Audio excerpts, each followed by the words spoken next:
Senhor é meu pastor e nada me faltará. Caminhar me faz por verdes pastos. Guia-me mansamente em águas tranquilas, refrigera minha alma. Guia-me pelas veredas da justiça, por amor ao seu nome. Ainda que eu caminhasse pelo vale da sombra da morte, eu não temeria mal algum, porque tu estás comigo. A tua vara e o teu cajado me consolam. Preparas uma mesa perante mim, na presença dos meus inimigos. Unge a minha cabeça com óleo e o meu cálice transborda. Certamente que a bondade e a misericórdia me seguirão todos os dias da minha vida, e eu habitarei a casa do Senhor por longos dias. O Senhor é meu pastor, e nada me faltará. Salmo 91.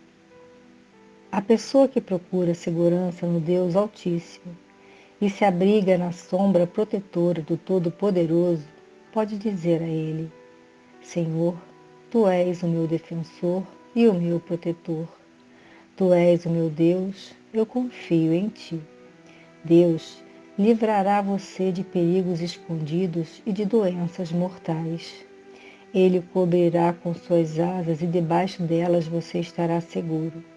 A fidelidade de Deus o protegerá como um escudo. Você não terá medo dos perigos da noite, nem dos assaltos durante o dia. Não terá medo da peste que se espalha na escuridão, nem dos males que matam ao meio-dia.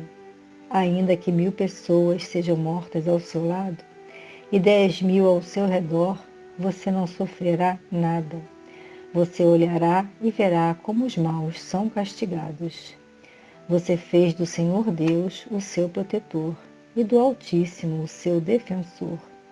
Por isso, nenhum desastre lhe acontecerá e a violência não chegará perto da sua casa. Deus mandará que os anjos dele cuidem de você para protegê-lo aonde quer que você for. Eles vão segurá-lo com suas mãos para que nem mesmo seus pés sejam feridos nas pedras. Com os pés você esmagará leões e cobras, leões ferozes e serpentes venenosas.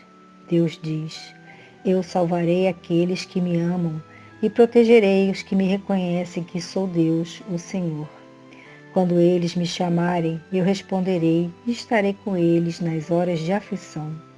Eu os livrarei e farei com que sejam respeitados. Como recompensa, eu lhes darei vida longa e mostrarei que sou o seu Salvador. Pai nosso, que estás no céu, santificado seja o vosso nome. Venha a nós o vosso reino, seja feita a vossa vontade, assim na terra como no céu. O pão nosso de cada dia nos dai hoje. Perdoai as nossas ofensas, assim como nós perdoamos a quem nos tem ofendido. Não nos deixeis cair em tentação, mas nos livrai do mal. Ave Maria, cheia de graça, o Senhor é convosco. Bendita sois vós entre as mulheres, bendito é o fruto do vosso ventre, Jesus. Santa Maria, Mãe de Jesus, rogai a Deus por nós pecadores, agora e na hora de nossa morte. Pai amado, mais uma vez estamos reunidos em seu nome. Queremos elevar nossos pensamentos, elevar nossas vibrações, dando início ao Evangelho virtual. Saudamos a Oxalá e ao nosso guia-mestre, nosso Pai Tupinambá, rogando que ele nos proteja e nos oriente sempre. Saudamos a Xangô, o orixá que rege a nossa casa, a casa de Francisco de Assis. Saudamos a todos os orixás e a corrente franciscana, que abraça a todos com o seu amor e nos permite estar neste momento reunidos em prece, rogando pelo mundo inteiro. Saudamos e agradecemos a proteção de nossos guias, de nossos mentores espirituais e de São Miguel Arcanjo. Rogamos que todos nós possamos ter paz, entendimento e equilíbrio, que todos nós possamos ter serenidade para aceitar tudo aquilo que não podemos mudar, vivendo com tranquilidade e harmonia. Suplicamos pela paz no mundo inteiro, paz entre povos e nações, paz entre todas as religiões, e que a paz se faça principalmente dentro dos nossos lares e dentro dos nossos corações. Pedimos pelos idosos, pelos enfermos, por todos que se encontram desamparados, hospitalizados e angustiados. Pedimos pelas crianças de todo o mundo, que elas possam crescer em um ambiente de amor, longe do abandono e da violência. Queremos pedir por todos que de alguma forma colaboram com a nossa casa, a casa de Francisco de Assis, permitindo que ela consiga realizar suas obras sociais e espirituais. Pedimos por todos os encarnados e desencarnados cujos nomes estão em nossos pensamentos, que eles possam receber as graças pretendidas.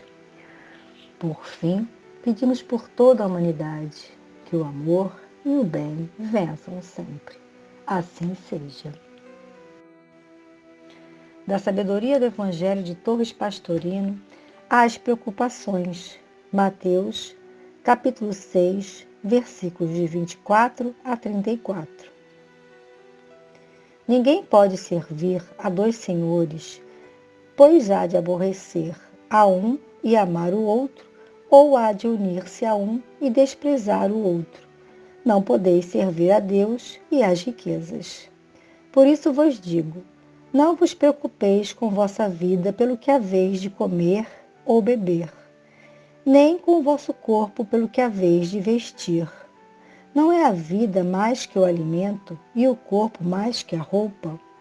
Olhai as aves do céu, que não semeiam, nem ceifam, nem ajuntam em celeiros, e vosso Pai Celestial as alimenta.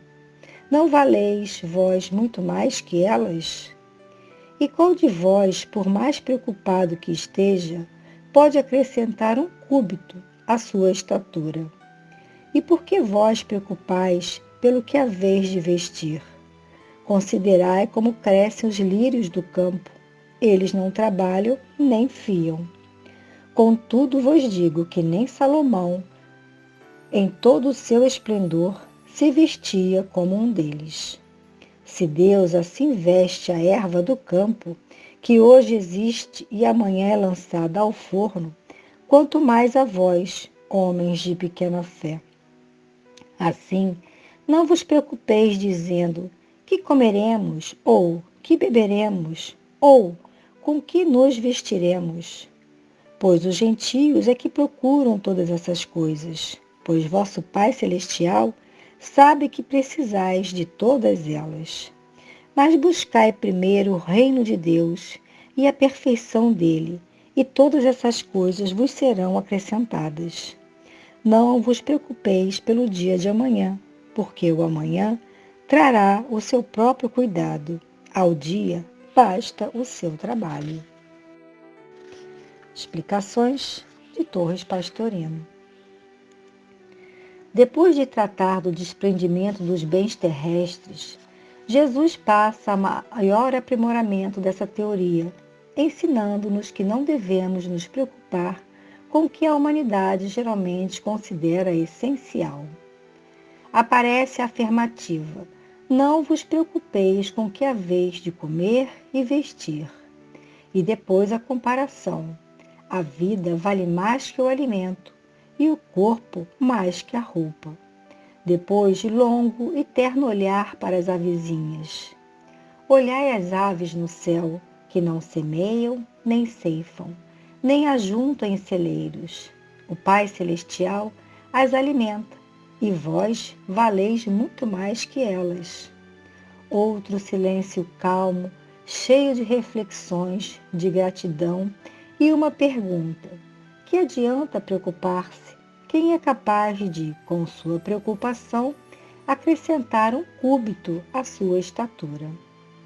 Jesus passa então a contemplar as flores de cores brilhantes e chega à segunda comparação: os lírios do campo, flores agrestes que nascem e crescem sem cultivo, todos apresentam uma riqueza de vestuário que nem o mais rico rei conseguirá igualar.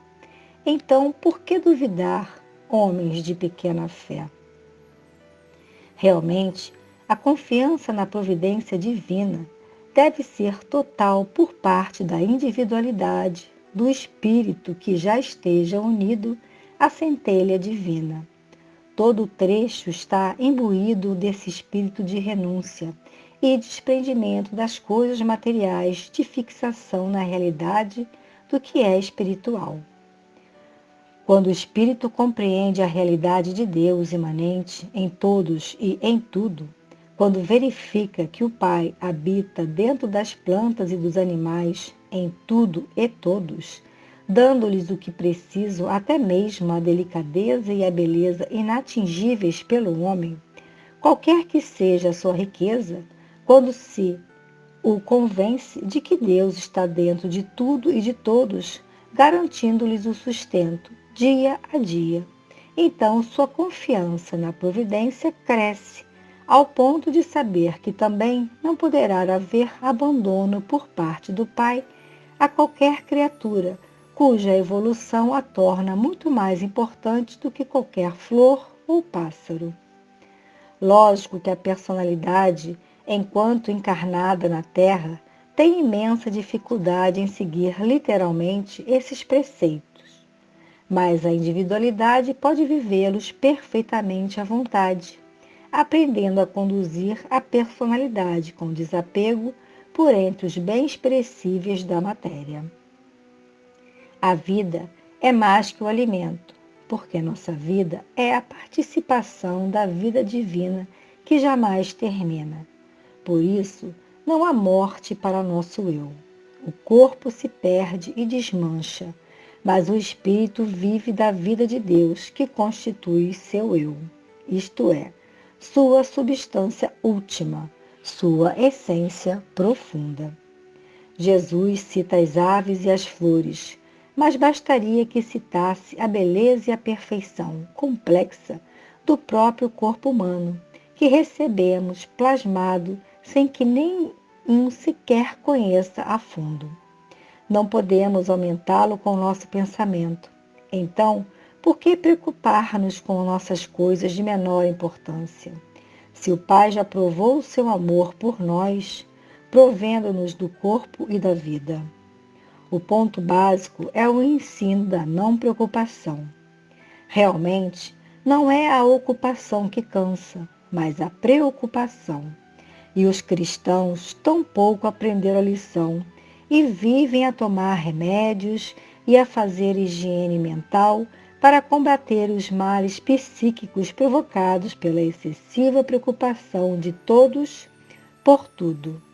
As criaturas todas se deixam envolver pelas preocupações ansiosas, que causam angústias e descontrolam o sistema nervoso. E isto porque não aprenderam a lição que já nos foi ensinada há mais de 2000 anos. Verdadeiros cabeças duras na teimosia do erro e que não quer ver a verdade. Lição sublime, se for seguida literalmente, pois os resultados são realmente fabulosos. Só quem o experimentou pode confirmá-lo. Não falha jamais a providência divina.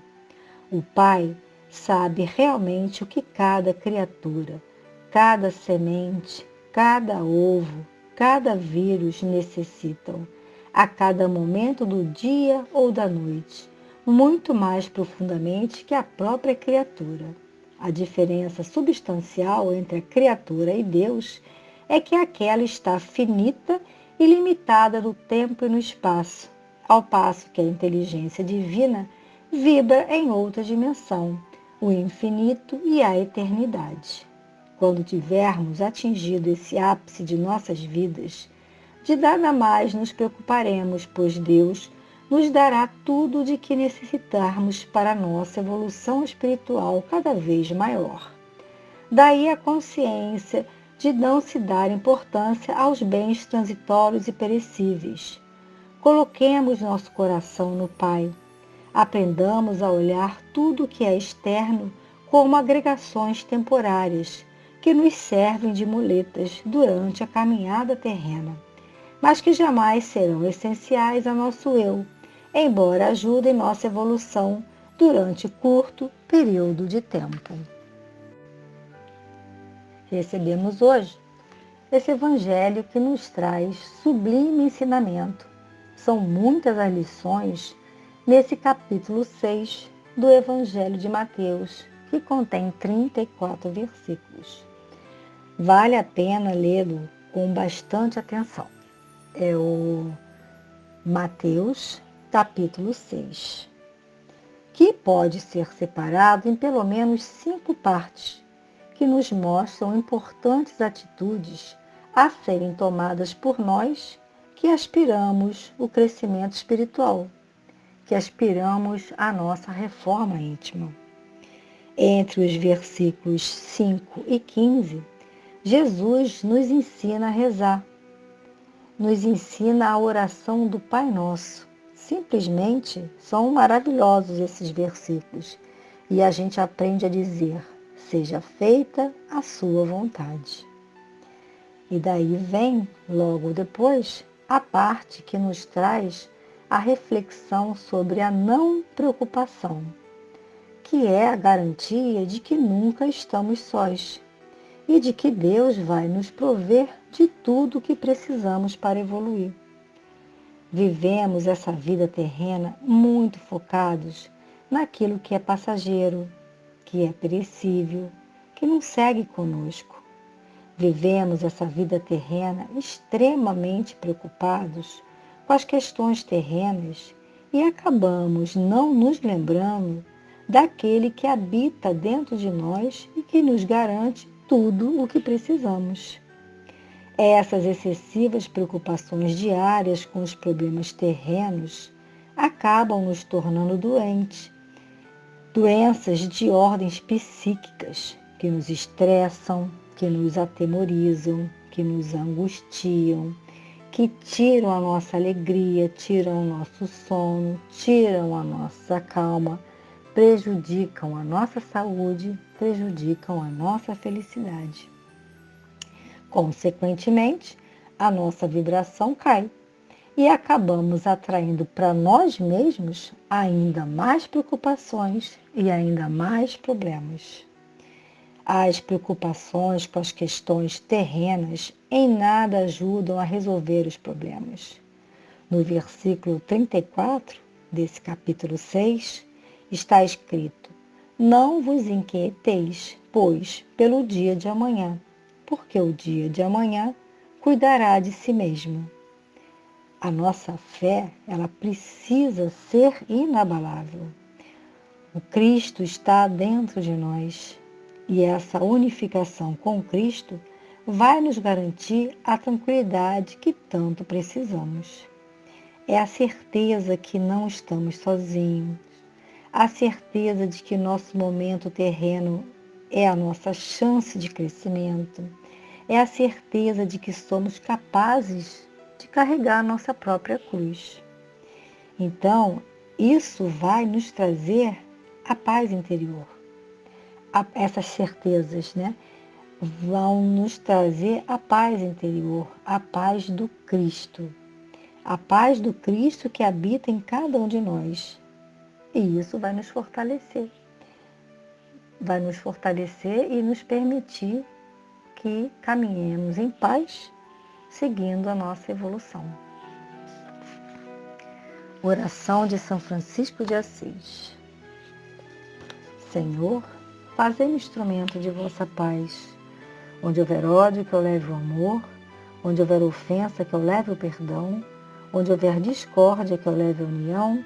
Onde houver dúvidas, que eu leve a fé. Onde houver erro, que eu leve a verdade. Onde houver desespero, que eu leve a esperança. Onde houver tristeza, que eu leve a alegria. Onde houver trevas, que eu leve a luz. Ó Mestre, faz com que eu procure mais consolar que ser consolado, compreender que ser compreendido, amar que ser amado, pois é dando que se recebe, é perdoando que se é perdoado e é morrendo que se nasce para a vida eterna. Fiquem em paz, fiquem com Deus.